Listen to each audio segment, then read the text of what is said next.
And now I hope that we will be able to set connection with Mr. Kristjan Bragason, who is General Secretary of the European Federation of Food, Agriculture and Tourism Trade Unions, EFFAT, who organizes more than 2.5 million workers in 125 trade unions in 35 European countries, defending the interests of almost 10 million European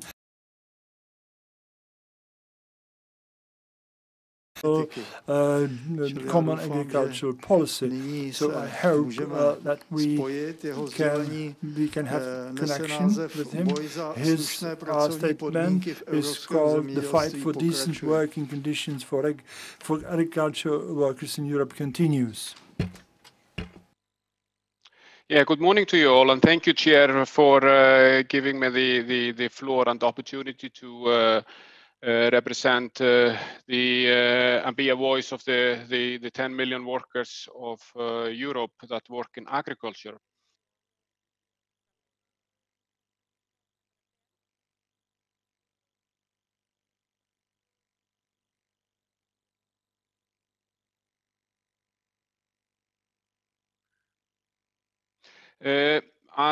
Thank you very much for organizing this very relevant conference addressing the future agriculture sector and giving us a chance to discuss the challenges and opportunities of this crucial sector for economy and food security.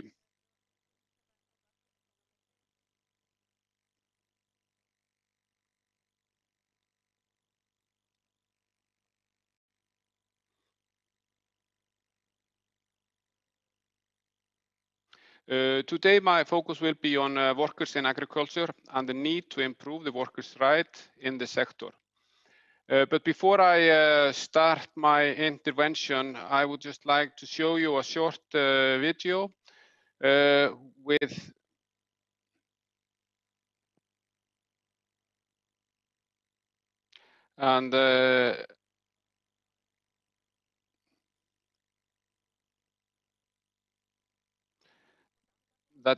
that illustrates some of the precarious working conditions that are unfortunately too frequent for agricultural workers in Europe.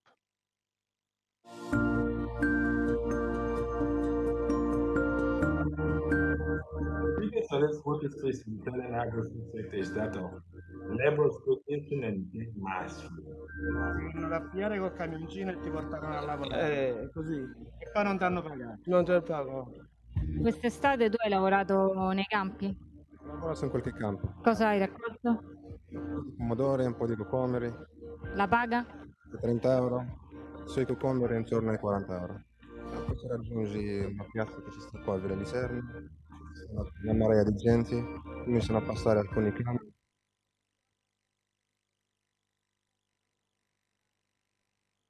Se hai un po' di fortuna riesci a salire per andare a lavorare, se è meno fortunato si tenta per il giorno dopo. Se riesci a avere per esempio 25 o 30 ore al giorno e tu paghi il caporale 5 euro per il trasporto, 5 euro per l'impianto, allora qualcosa per il materasso, ma cosa ti rimane? Vor ungefähr einer Woche begann ein schrecklicher Austausch von Menschen. Sie haben Standards verlangt, die nicht im Vertrag stehen.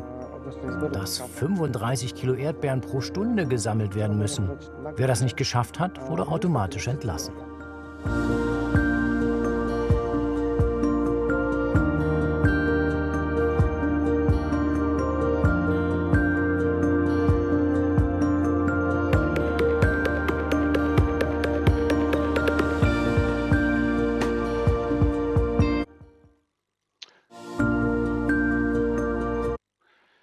Yeah, as you can see from the testimonies in this video, many workers in agriculture are faced with precarious working conditions and in some cases even modern day slavery. It is clear that it's far from all workers, of course, in agriculture that face those conditions, but way too many workers are experiencing those conditions. That's why we want to highlight this problem. We are fighting to try to improve those conditions for those 10 million workers that work in agriculture. Today, We have around 10 million workers employed in European agriculture. And here we are only talking about workers that are directly employed in agriculture. We are not referring to farmers and their families. The overall number of people working in agriculture has been falling in recent years, but the shift from family members doing the work to employed workers is happening. At the same time, we have also seen digitalization and automatization happening in many fields of agriculture, which is also having a great impact on jobs in the sector. And in the future, we will see the use of technology to even a greater extent than already today. Still, many jobs will continue to be needed to be done by manual labor, especially in terms of certain tasks related to harvesting. As we all know, agriculture is largely dependent on seasonal migrant workers. And when we talk about 10 million workers in the sector, we are not talking about full-time jobs. Most of the workers in the sectors are part-time or seasonal workers that only work for a specific time or travel around doing tasks in one country and harvesting for some time, and then move to a different task where there is a demand for those workers. So this year, agriculture has received a lot of attention from the mainstream media because of the COVID-19. This coverage has been both good and bad. Because of the pandemic, we have highlighted the importance of the sector for the EU economy. But at the same time, we've also been shedding light on the precarious working condition in the sector to a wider audience than before.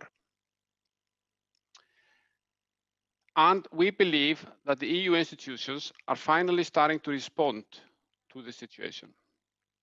Following the outbreak of the pandemic, the European agri-food sector has demonstrated extraordinary resilience, and thanks to astounding dedication of agri-food workers, the sector continues to provide Europeans with safe and high-quality food. As the coronavirus pandemic swept across Europe, the EU institutions and national leaders pledged to ensure that food supplies would not be affected, with several short-term measures implemented to avoid produce going unharvested or being wasted, and ultimately possible food shortages. So although the pandemic has resulted in high unemployment figures across many sectors in Europe, agriculture has been crying out for workers. Travel restrictions promoted dramatic labor shortages in Europe in the agriculture sectors, as seasonal workers were not able to reach their farms that they normally work at, and doing the harvesting during this period of time. The lack of workers in the fields demonstrates that labor condition in the agriculture sectors has been ignored for too long. That's at least our opinion. The sector depends to a large extent on seasonal migrant workers from both inside the EU and from third countries. These vulnerable workers make up a significant proportion of those picking our fruits and vegetables, as well as packing and processing food. The issue of precarious working conditions in agriculture are comparable all over Europe. We are seeing the same problems in Sweden, Germany, Ireland, France, Italy, and Spain, but also in Central and Southeastern Europe. However, the problems that we saw in Germany this year are maybe the main reason why we are seeing a greater attention to the issues in the sector than we've seen before. The importance of Germany as a country in the EU has definitely played its part in putting the spotlight on the sector. Early on, the Commission tried to mitigate the impact of labour shortages in the sector with the publication of a set of guidelines on free movement of critical workers, which was put forward on the 13th of March this year. Following a resolution of the European Parliament denouncing the deplorable condition faced by many European migrant workers and the outbreaks in farms and slaughterhouses, the Commission published a new set of guidelines on the 16th of July on the protection of seasonal migrant workers. Finally, in the beginning of October, the Council of the European Union approved a conclusion on improving the working and living condition of seasonal and other mobile workers. These initiatives are very important as they acknowledge the issue and give guidance how member states can resolve the issue. Still, EFFAT believes EU must go further and adopt some binding measures that protect those workers for the future. As I said earlier, the issues in the sectors related to labour and working conditions are not COVID related. EFFAT estimates that more than 4 million agricultural workers work in conditions of undeclared employment, precarious working and even labour conditions that are slave-like or at least labour exploitation. Migrant agricultural workers frequently live in poor and unsanitary housing. I have myself visited some of those fields around Europe, seen some informal settlement, similar to the ones that we saw in the video. And believe me, the living conditions are appalling. This critical situation has been reported already at multiple occasions by EFFAT, and we have been calling for urgent actions both at national and EU level. Until this year, most of our reports have been completely ignored. However, I feel that the EU has finally started to listen. That leads me to the elephant in the room, the common agriculture policy, which is in our part partly financing the social dumping that I have been describing.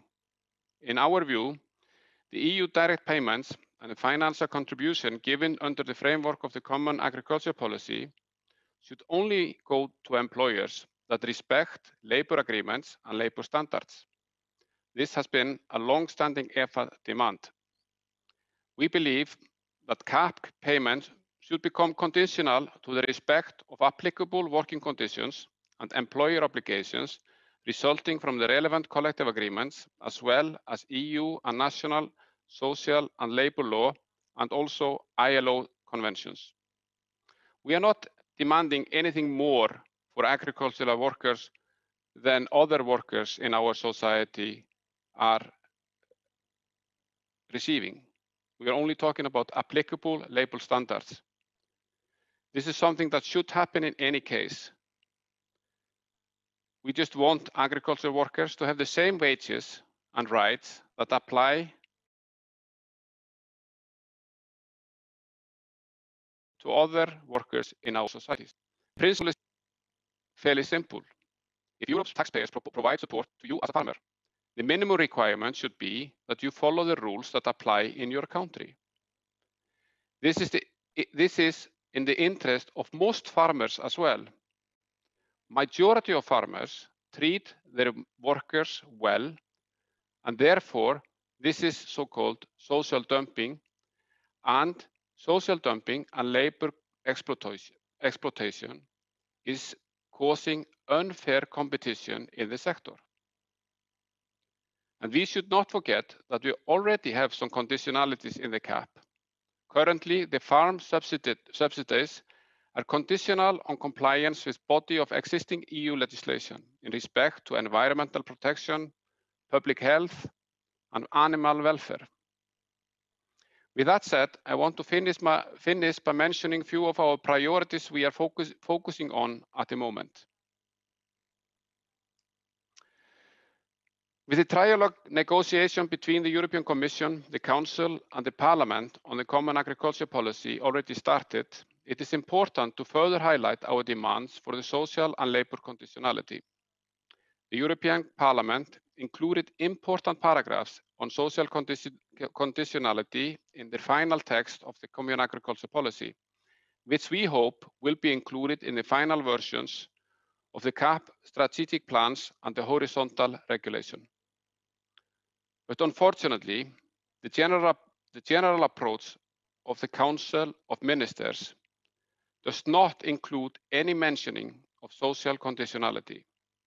In coming weeks and months, EFFAT will be continuing to lobby for this social conditionality, and we hope that in the final document we will find this mentioning. We really hope that you can also support us in this crucial demand that aims at raising labour standards in one of the most precarious and challenging sectors of the economy. It should be the many employers who do provide their employees with decent working conditions and safe working environment who are the only beneficiaries of the CAP financial support. We must go forward and deliver a future common agriculture policy that does not contribute to workers' exploitation and social dumping. EU must send a clear message: EU funding is not for those who exploit workers. I've spoken a lot about the CAP, but there are a few other EU initiatives EFFAT is working on at the moment in order to protect workers and create decent working conditions in the sector. We are closely following the discussion on the directive on adequate minimum wages and collective bargaining presented by the Commissioner Smith in the end of October. We believe this is an important initiative that will benefit many vulnerable groups, such as agriculture workers, for the future. It will also give us an opportunity to strengthen the social dialogue within the sector. Another important dossier is the Green Deal and the Farm to Fork strategy. And we believe the Farm to Fork strategy will play an important role in developing a sustainable food system. And I can see that this topic is on the agenda in the afternoon, but I just want to make it clear that it is really important to ensure that the three dimensions of sustainability are taken on board in the development of any EU initiative in the framework of the Farm to Fork strategy. We need to have a good balance between economic, environmental and social factors.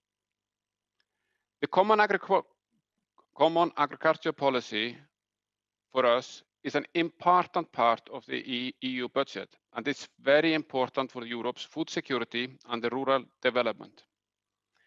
EFFAT believes Europe needs strong and sustainable agriculture, and that is why EU should give strong support to farmers across Europe. We need to make the rural areas more livable and attractive to attract young people and attract people from all generations. But European farmers also need support and protection from big multinational companies, food producers, retailers, and bad trade agreements. It is crucial that the imbalances and distortion of competition affecting most vulnerable actors in the food chain, the farmers, needs to be rebalanced. This is the only manner to ensure that the Farm to Fork strategy will be successful for the future. Finally, I just want to give you a short and brief overview of the advocacy work EFFAT is currently doing towards the European Commission in order to improve seasonal migrant workers' rights.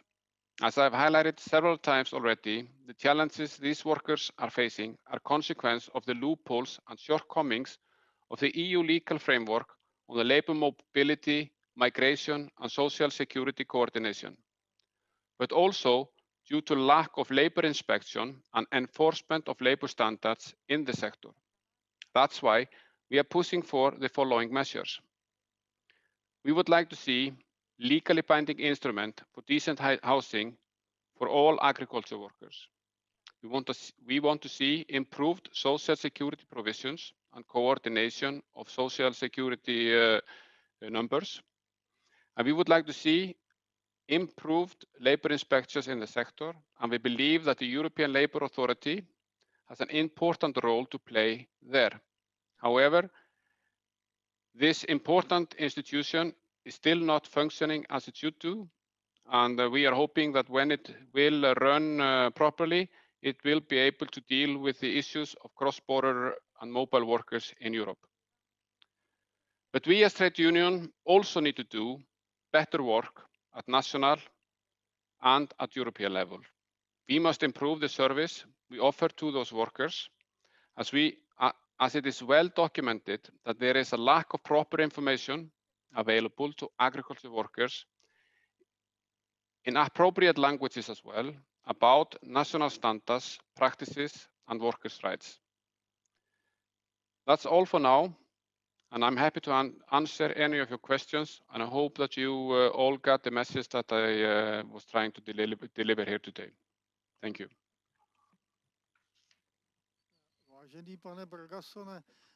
Dear Mr. Bragason, I'm so pleased that we are still in touch, and that's why I would like to use it.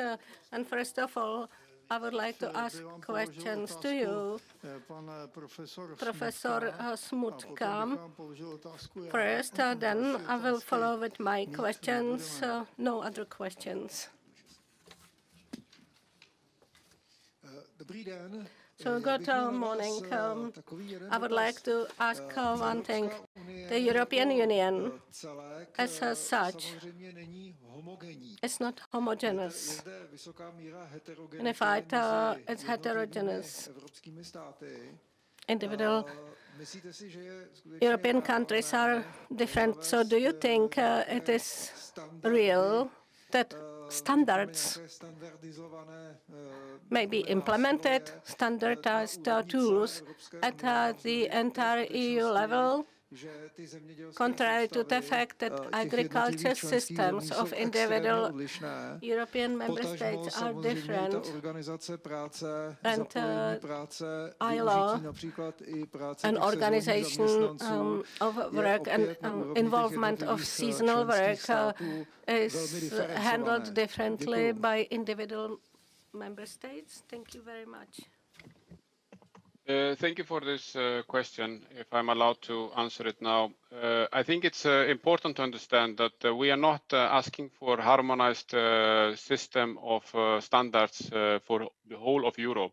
And we agree that there are heterogenic and you see huge differences between the countries in Europe. But what we are asking for is that employers and farmers in each of the member states of EU follow the national legislation that is in place. If, for example, there is a legislation on minimum wages, which requires a certain amount of money to be paid to employers, this money should also be paid to agriculture workers. We are not asking for the standards to be harmonized across Europe. We are only asking that the farmers and the employers in each of the member states follow the rules that apply in that country. And if there are EU legislations that apply in all countries, then they should also be followed. In terms of ILO conventions, we are mainly concerned with core ILO conventions that are already in place in most member states of the EU, and so we are not asking the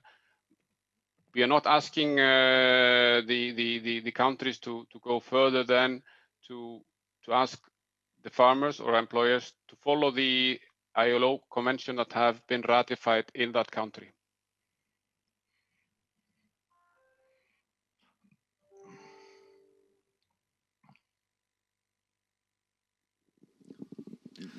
Já bych se chtěl zeptat na následující věc. To, o čem jste tady mluvil, I would like to ask the following. It is true what you have explained. It is well known fact, but it's nothing new. Only it has been updated with respect to this and last year pandemic. COVID. And there are several troubles also in the other areas in the European Union. For instance, tax paradise countries, which is constantly being discussed, or dual food quality, and there is no solution because it has not been resolved yet, because groups that make decisions are truly politically influenced. Think very strong. So, for instance, social conditions of seasonal workers. For instance, in Western Europe, large part of early vegetable has not been harvested in Western Europe. There were troubles with vine harvesting, so the agriculture companies will get money for indemnification of damages. For instance, fair prices or subsidies, which prefer countries selling agricultural surplus compared to Eastern European countries, where those products are exported for dumping prices. What to do with troubles of packaging, which is imported from abroad, which also leads to other losses. So number of seasonal workers that arrived were not even employed. So do you think sanctions would improve the situation? I remember from my own experience that 50 years ago, when I worked in hop picking in some agriculture farms, the accommodation conditions somewhere were quite horrible, and some farms they were quite acceptable. So do you think sanctions will improve the situation? And speaking about seasonal workers being infected by COVID, then of course it was true for the processing industry, for instance, in German slaughterhouses. So when do you think those issues that are not new will be resolved? This is a big question. Yeah, I mean, it's difficult to say when those issues will be resolved, and I'm not sure that we will ever have a complete resolvement of this issue. It's clear that we always have some problems in all economic sectors and all occupations of employers that do not follow the law and standards. However, I feel that if we are willing to implement sanctions on animal welfare, and we are willing to implement sanctions regarding to receiving certain climate standards, environmental standards, why should we not use the same conditionalities when it comes to following labor standards? It's probably not going to solve all problems, but it will at least give a clear signal that the European Union will not tolerate that the public funding is going to be used to create unfair competition between those that treat workers well, the majority of employers and farmers, and those that treat the workers poorly get the same kind of support. This just makes no sense to me, and therefore I think sanctions actually are a clear message and a signal that the EU will not tolerate such behavior.